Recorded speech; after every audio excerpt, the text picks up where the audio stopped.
Today we're going to be talking about the Climate Superfund, and I've shown this video before, but I just love it. I think it gives a really good background on what the Climate Superfund is. This is not a new concept. This has come up before in different pieces of legislation, federally with the original circular that was passed in the 1980s based on hazardous waste. So just a little background on what the Climate Superfund is and overall, we're talking about making polluters pay. Um, so we'll go more into it, but I just wanted to show this video first and then we can go into more detail after.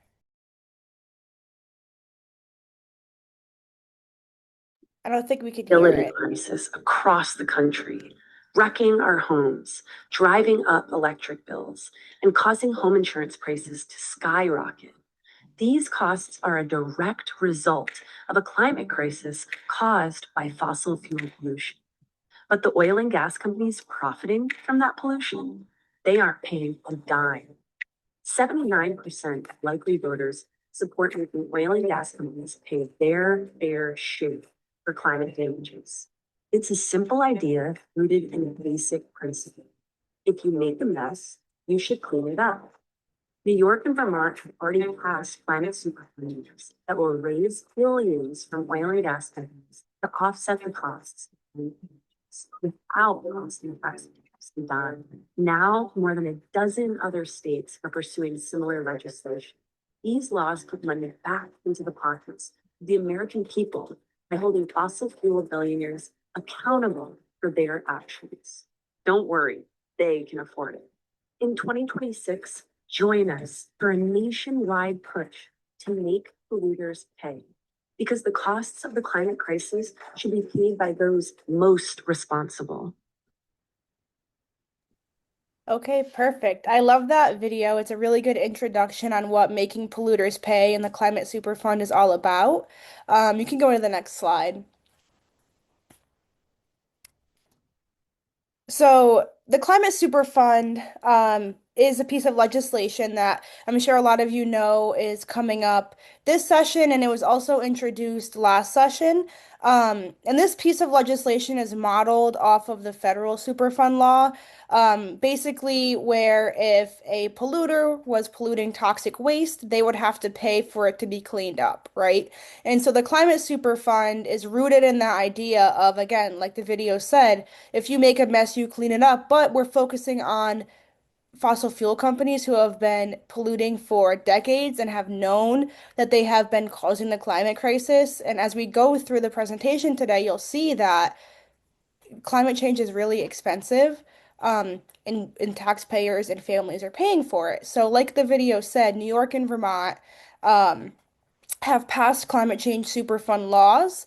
And again, it requires major fossil fuel companies to help pay for climate-related damages and adaptation measures like repairing roads and bridges and paying for healthcare expenses due to extreme weather, fortifying sea level walls, cleaning up after a major storm, which Connecticut has seen a lot of them in the past couple years. Something really important in the bill is that 40% of the funds would be prioritized for environmental justice communities. And these are communities who are most impacted by the climate crisis. And so people might ask who's going to be held accountable, what companies would be held accountable. So it would be a carbon major, so Exxon, BP, Chevron, Coal India, any big company that has a business tie in Connecticut and that produced fossil fuels that resulted in over 1 billion metric tons of carbon dioxide from 1995 to 2025. So those would be the companies that would be held responsible, just like the federal Superfund passed in the 80s. um, there would be strict liability for companies who directly polluted. So go ahead to the next slide. So this is really important for Connecticut for many reasons. Climate change is wreaking havoc on the state, and it's costing us in the millions and sometimes in the billions to repair. And so these photos are all from Connecticut from 2023 to 2024.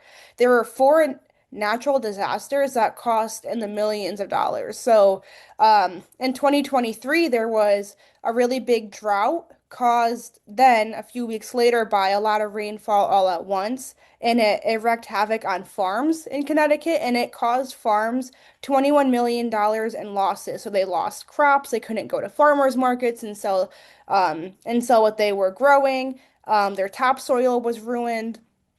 In Berlin, Connecticut, there was one wildfire that cost anywhere between $1 million and $5 million to deal with.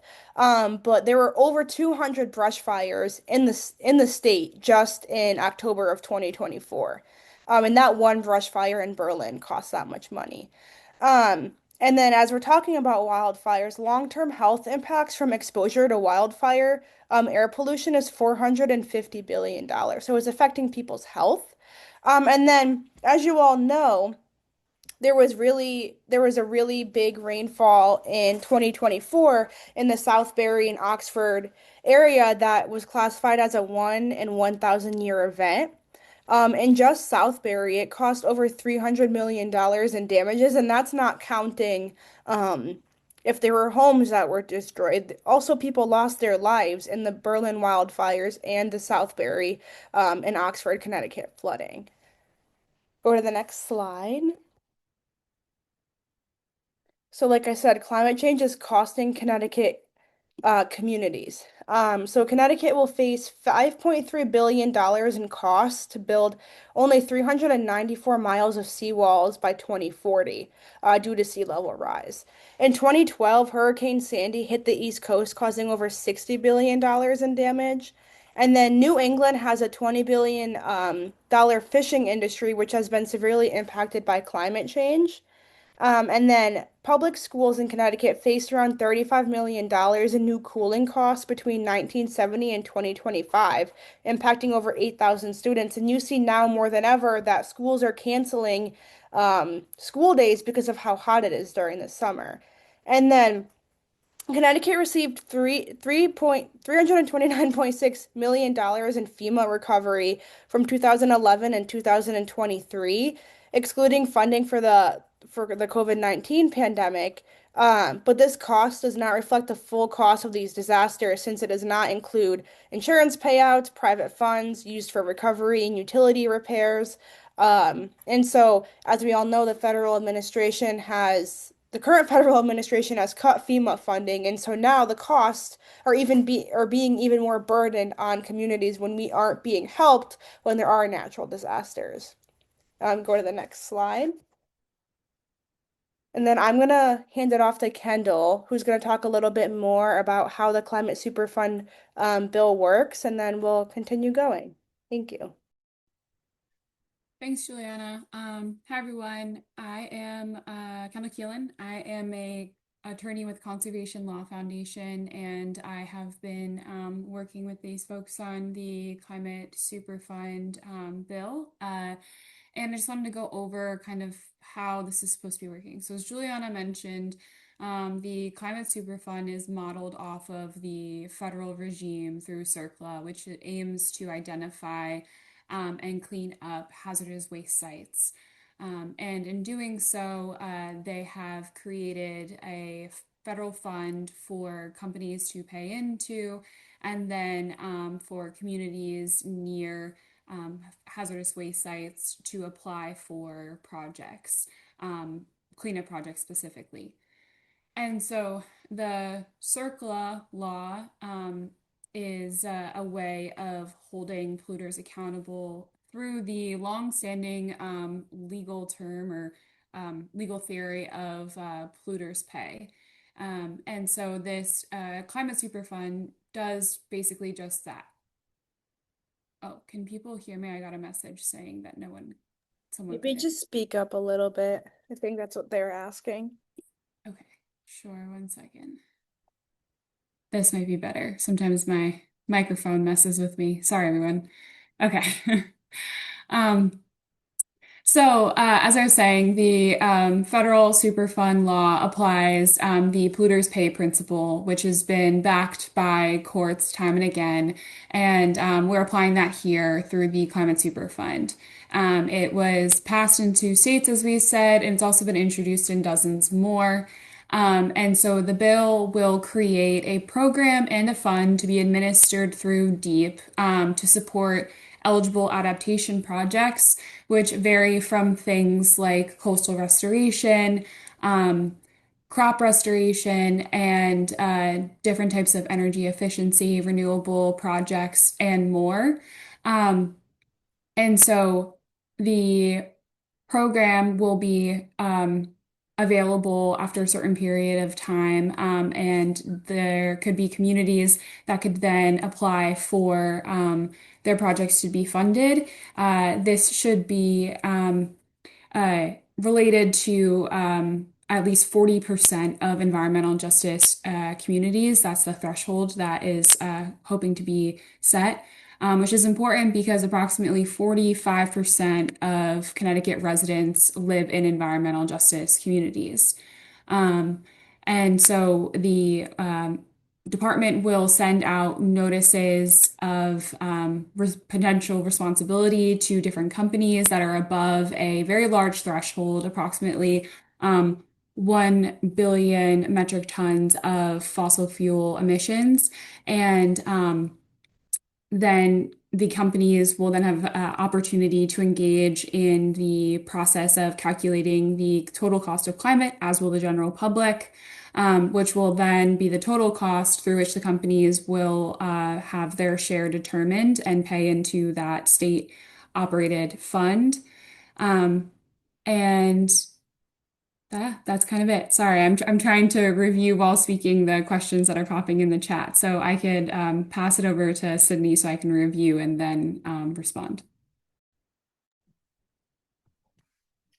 Awesome. Hi again, I'm Sydney. I'm an organizer with Sunrise New Haven, which is a local chapter to a national youth-led climate movement called Sunrise. Shout out to the other Sunrise New Haven members here. I also see some Sunrise Wesleyan members here, which is a chapter for a local university in Connecticut. So thanks so much for joining the call. Another key part of why me as an organizer support the Climate Superfund is big oil has known about the climate crisis for decades longer than I've been alive. I was born in 2001, and I distinctly remember the day when I learned climate change was a thing, and it was very shocking. And when we were pulling data around climate deception in 1959, which is crazy because that's also decades before my parents were born. Studies have shown that oil industry executives understood fossil fuels could contribute to climate change. And this was confirmed by industry scientists that stated without a reasonable doubt that fossil fuels contribute to climate change. That same year in 1959, Royal Dutch Shell reported that they were releasing 2.5 billion tons of carbon, and they were concerned around it and affecting climate. So this shows that oil and gas have known that they were contributing and causing the climate crisis. And not only did they know this, but they've pooled millions and billions of dollars into climate deception to try and spread misinformation that is not the case. So a study in 2009 found that fossil fuel interests have spent over $2 billion since 2000. So again, that's not taking into account the period from 1959 to 2000 on like anti-climate change action lobbying and PR to restrict climate policy that could help address the climate crisis. One company, Exxon, with research done by Greenpeace, indicated that they have spent over $30 million from 1998 to 2005. Again, that's only a short window of 17 years. And so this is millions and billions of dollars that could be going towards helping repair the climate disasters in Connecticut. So just put into context of the money that they have spent trying to deny us from passing good climate policy into the money that we deserve that they should be paying into to rectify the damages that they caused. One last stat, just to have in your back pocket, is a study by One Earth found that the world's top 21 polluters with fossil fuels have caused over $5.4 trillion in climate impact. So that's the scale of which the damage, like Juliana said, has costed us and will continue to cost us. So next slide. I'm so grateful to be a part of such incredible organizers alongside Kendall, alongside Juliana, alongside other folks with Sunrise and Third Act. And I see so many cool advocates on this call that I'm just so proud to be organizing alongside. So we did have a week of action from January 26th to January 30th. We had a rally with over 100 people attended. We had great speaker lineups with advocates and legislators. We currently have a petition. Juliana, if you have it and you could plug it in the chat, that would be awesome. But it has over 531 signatures. And if you're, go back. And if you haven't already, I would encourage you to fill it out because it does send an email to your legislator saying that you support the Climate Superfund. Thank you so much, Juliana. And we also had a letter writing action where one of our members designed postcards where you could fill out your name and address it to your legislator, ask them to support the Climate Superfund. And we filled out over 60 postcards and delivered them to legislators at the Capitol. So next slide. This is like all been indicating the awesome public support we've been garnering in Connecticut around the Climate Superfund. These are also more article titles for the media that we've garnered around the Climate Superfund. So just in the past 3 months since December, we've had over 10 op-eds and articles in the media positively covering the Climate Superfund. And again, this is not the first year that the Climate Superfund was introduced in the legislature, but this is highlighting the public support and momentum we're building around the Climate Superfund in even just a short period of time. Next slide. Awesome. So some more statistics around public support. As you can see with just our team and the work we've done around the week of action and building support with the legislative session. Fossil Fuel Free Media is an awesome organization that's been helping us and states across the country to try and make polluters pay bills, including the Climate Superfund. And they've done a lot of polling around the general public and their relationship to the Climate Superfund. Is it something they support? Is it something they see as important? And here are just some statistics that we can look at. The first one is 82% of Americans are very or somewhat concerned about oil companies making record profits while consumers face rising energy costs. So this statistic just indicates that there is concern around understanding why are oil companies making so much money, why us regular people are facing high energy costs alongside other high costs like rent, like groceries. Another one is 69% of voters agree oil and gas companies that knew about climate change but misled the public should pay for climate damages. So like I said, there's recognition by 69% of voters that if oil and gas consciously misled the public, which we saw that they did, with knowing that climate change was a thing and investing millions and billions of dollars for climate misinformation, that they should be responsible for climate damages, which is exactly what the Climate Superfund does. Another one is around voters strongly support oil and gas companies paying for a fair share of climate costs. And this one, it breaks it down by different parties. And I do think it's interesting here that at least 53% of Republicans support or somewhat support oil and gas companies paying for a share of climate costs. So here in this study, that shows a majority, 53% of even Republicans highlight or understand that oil and gas should pay for a fair share or support it.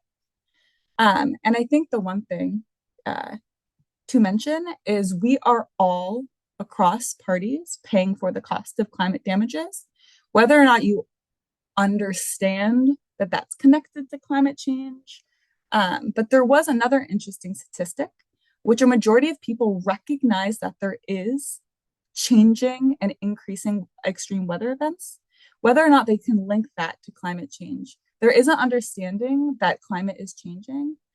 And right now, without accountability to oil and gas to pay for those damages that they caused, taxpayers are bearing the brunt of that cost by paying for bridge repair, paying for more cooling stations, paying for disaster recovery, paying for our increased insurance premiums.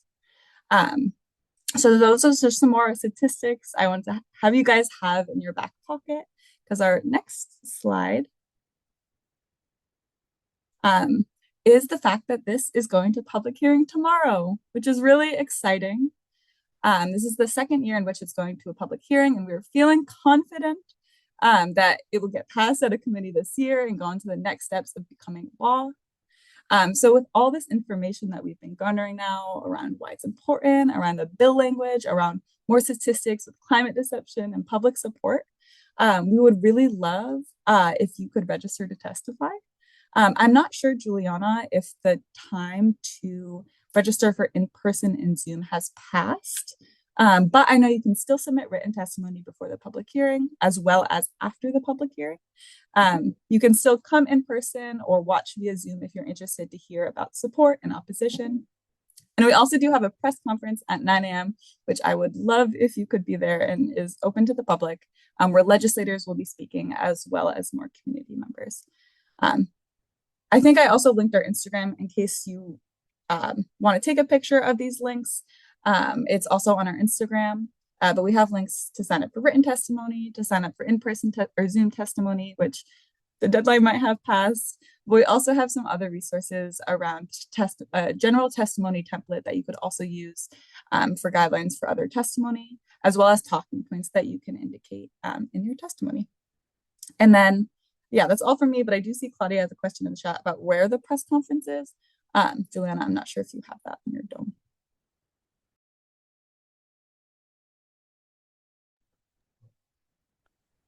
I believe Juliana had said it was in room 1C, if that is correct. Yep, at the Legislative Office Building.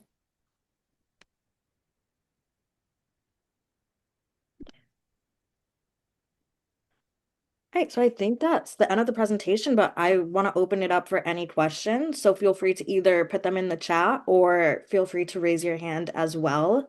I think we have a good amount of time for questions too. So feel free to ask and we can have some longer discussions. We just threw a lot of information at you all about this, but yeah, happy to answer any questions that you may have about damages or anything like that. And then I Or see just Alex anyone's thoughts on it. has raised his hand if you would like to speak. Hi, I'm sorry. Who did you call on? Alex, you can go ahead. Oh yeah, thanks. Hi. Yeah, I'm supportive of this. I'm also, as a former legislator, trying to anticipate some of the pushback because it kind of can't be this simple. So I'm kind of curious. First, could you describe what some of the, if any, legal challenges have been in the other two states where this is passed? Kendall, do you want to take that or? CLF is in ongoing litigation, so I can't necessarily speak to the issues that are happening in that area. So, I can Juliana. speak on it. Yeah, I can speak on it. So, yes, New York and Vermont passed these pieces of legislation, and the Department of Justice, the American Petroleum Institute, the Chamber of Commerce, and 20, I think 20 something Republican attorney generals are suing New York and Vermont over passing climate superfund bills, over the fact that they are not constitutional, and the fact that one, they preempt the Clean Air Act, and that they're hindering um, their profits, etc. I believe there's a few other legal arguments, but that's kind of the main one that I'm hearing, is that it's preempting the Clean Air Act. And so, it does seem like it's not that simple, and it's easy to pass these bills. But if you think about the federal CERCLA and the Superfund that was passed in the 80s, that had active litigation as well because companies didn't want to be held responsible for their pollution. And so that law passed and went through active litigation for a very long time. And so we're seeing the same thing here. Yeah, I don't mean to assume that because there's Yeah. the litigation. I mean, that's of course it's going to happen. Do you know have the state attorney generals filed responses to those challenges?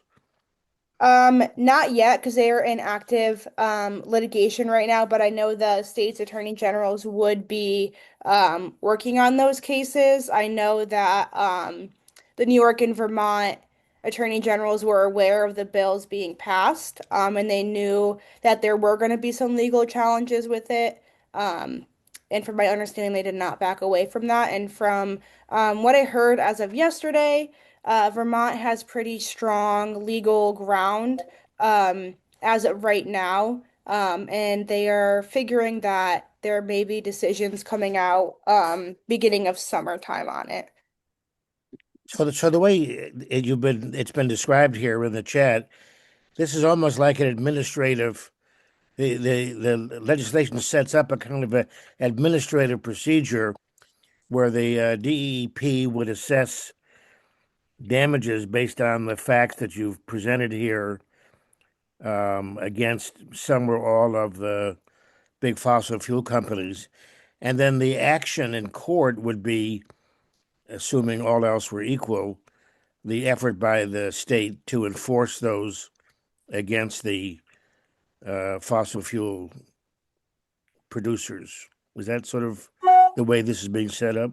It is, yes. So there would be a timeline in the bill, and Deep would be tasked to coming up with who the responsible parties are and coming up with the cost of the climate damages and how much each party or each company would be held responsible based on their emissions. And then they would create a public registry under a timeline of saying, hey, you're being held responsible. This is the amount you have to pay. And then, there's a timeline for when those payments come in. There is a like public hearing process where they can kind of contest that they're being held responsible, I believe. Um, and yeah, I know in the New York model, they had a number in their legislation, which was 75 billion. And so 75 billion would be the total amount that X number of fossil fuel companies would have to pay. Um, and so every year, as it's being implemented right now, New York would be getting $3 billion for 25 years, and that would equal up to 75 billion. Great. One last question. I'm sorry to ask so many. Um, our Attorney General, William Tong, is a very progressive guy. He's done wonderful work against efforts by the Trump administration to preempt state actions or against holding back federal funds. But he's come out against the Green Amendment on the ground that it might generate sort of too much litigation. Do you know, has he taken a position on the bill for tomorrow? He has not taken a public position on the Climate Superfund. We have been in communication with his office and have worked with them um, on crafting the piece of legislation, but they have not come out in support. And with respect to the Environmental Rights Amendment, the Climate Superfund would put the Attorney General in a what's the word I would say? It would put him in an offensive possession against the fossil fuel industry because he already is suing Exxon for their lies and deception. And so we believe it helps that case and complements the work that he does. But yeah, we're actively working with his office and hope that he does come out and support it soon. Great. Well, thanks a lot for the information and wish you best of luck tomorrow. I put in the chat a link of all of the constitutional arguments that, like I said, the American Petroleum Institute and the other people who are suing Newark and Vermont are Great. trying to sue them on. So give that a Okay. look. But these are kind of the same things that showed up with the federal Superfund. And then if we look at the other example of the tobacco industry, where the tobacco industry said that the use of tobacco products did not impact people's health, and they were sued on that. And so um, this is all based on legal precedent from past examples as well. Great. Thanks so much. Yeah, no worries. If I could chime in really quick. Um, Alex, thanks so much for joining, and I appreciate your questions. Yeah. I apologize if this was said already because I was trying to look for links, but I want to drop two resources in the chat. I think this also addresses, Juliana, you asked something in the chat around like suggestions for testimony language. Um, but Juliana put together a great resource around addressing arguments that have come up with the Climate Superfund. As well as I wrote an op-ed that specifically addresses this concern around the Climate Superfund increasing costs onto consumers, which a lot of studies have shown is inaccurate. So first, baseline, climate disasters are increasing cost for consumers because without funding or resources from the Climate Superfund or from big polluters, like I said before, taxpayers bear all the costs for climate damages. So right now, like we bear the costs. Now, this idea that putting a fee on um, oil and gas companies and that will somehow shift onto consumers is inaccurate for a couple reasons. The first one being this is a one-time fee. And how market dynamics work out is that one-time fee can't be pushed onto consumers because gas prices are set globally, not by individual gas companies. So a gas company can't shift that cost onto consumers without them facing market competition and consumer having a choice just to move away from that gas company. Um, so that's one big thing. I'll drop the link in the chat again for overall arguments that Juliana mentioned around what opposition has been indicating in the past. But my op-ed has some other points around like addressing this argument around increasing prices onto consumers. One other thing to take into account, studies have shown this is only 1% of annual profits that fossil fuel companies rank in every year. So this is a tiny amount of the total revenue that they're generating that won't increase costs onto consumers. So hopefully that answered one of your question around like what opposition has been saying.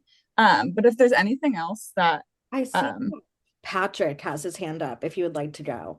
yeah, for sure. Oh, I just wondered if Juliana could clarify a little bit more for Alex.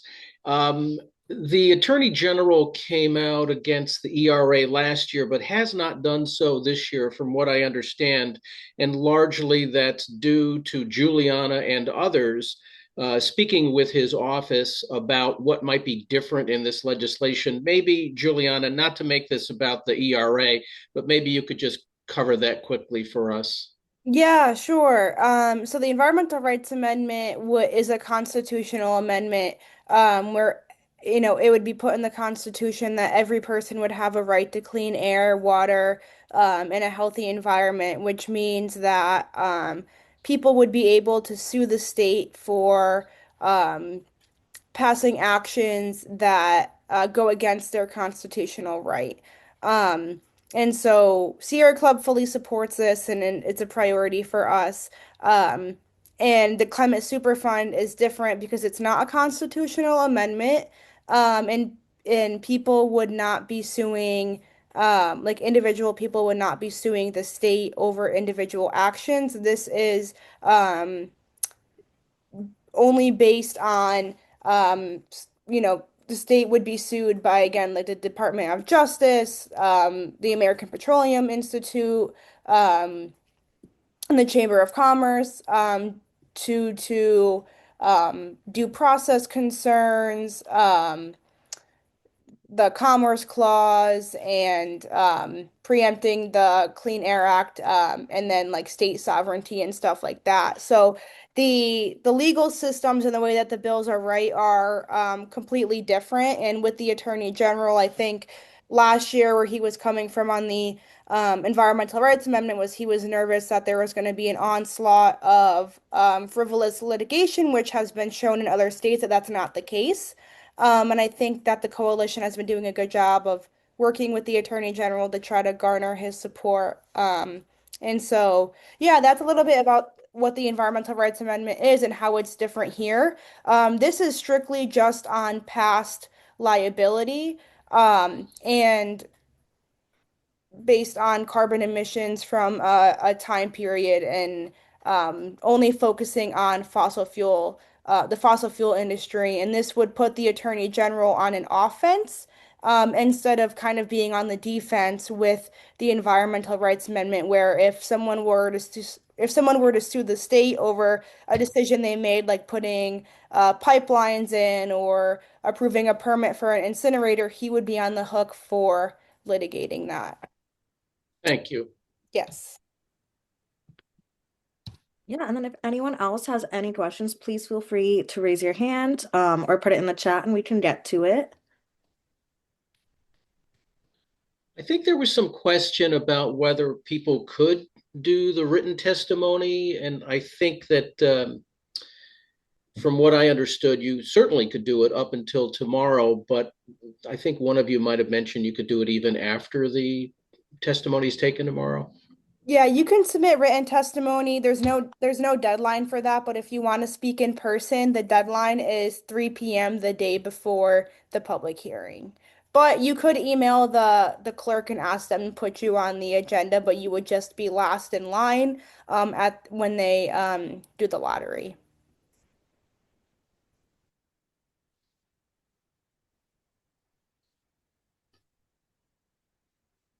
I saw a question in the chat that says it looks like the passage of the ERA would be a good basis for making polluters pay rather than the state being sued. So, the Environmental Rights Amendment, again, like the Superfund, is not looking at um, it's not looking at future actions. It's looking at past actions and holding the responsible parties accountable for their past actions. So again, if ExxonMobil emitted over 1 billion metric tons of carbon dioxide between 1995 and 2025, they would be held accountable, right? But the Environmental Rights Amendment is, okay, there's a proposed incinerator. If Deep grants that permit, people could sue the state to try to get them to remove that permit. So that's kind of looking at future forward, while the Climate Superfund is looking at past. How many folks do we expect to testify? We don't know yet. There's a really good amount of public support. If you go to the CGA website and look at the public hearing testimony for the Superfund, if you are speaking in person, you only get a 3 minute time frame to speak, and I would recommend to like put a timer on while you're speaking so you are sure you're not speaking over that 3 minute time. Sorry, I just want to jump in and make a quick clarification that the Climate Superfund program and the fund itself are going to be the total costs are going to be based on the damages to date and in the future in Connecticut. And the emissions issue is purely related to like who would be a responsible party. And the costs collected are going to be used to pay for current and future projects. So it's not going to be receiving funds for previous damages. Yes, yes, sorry.